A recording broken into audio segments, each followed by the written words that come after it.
WB men's 2019 সালের যে PYQ ছিল তার এটা দ্বিতীয় ভিডিও।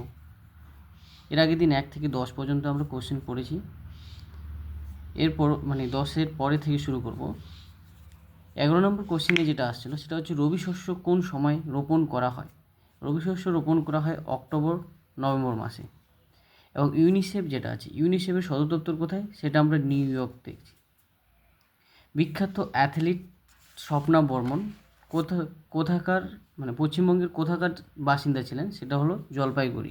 কোথাকার ছিলেন? জলপাইগুড়ি। সংসদে জিরো আওয়ার বলতে কোন সময়কে বোঝায়? সংসদের যে জিরো আওয়ার বলতে আমরা কোন সময়কে বুঝি সেটা হচ্ছে 12টা থেকে 1টা পর্যন্ত। কোন খাল প্রশান্ত ও আটলান্টিক মহাসাগরকে সংযুক্ত করেছে? কোন খাল প্রশান্ত ও আটলান্টিক মহাসাগরকে সংযুক্ত করেছে? সেটা হচ্ছে পানামা খাল। জেলার মুখ্য রাজস্ব আদায়কারী কে? জেলার যে মুখ্য রাজস্ব আদায় করে সেটা হচ্ছে কে করেন? জেলা শাসক করেন। পাল বংশের প্রতিষ্ঠাতাকে? গোপাল। পাল বংশের প্রতিষ্ঠাতা হলেন গোপাল।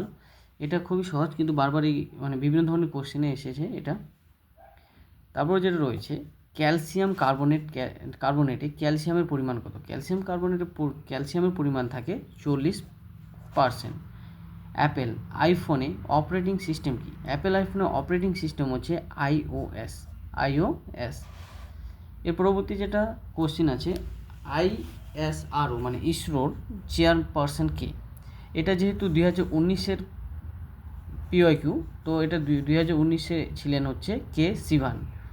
2019-এ ছিলেন কে সিভান। আর কমেন্ট বক্সে তোমরা জানাবে ইসরোর বর্তমান চেয়ারম্যান কে? বর্তমান চেয়ারপারসন কে বা চেয়ারম্যান কে?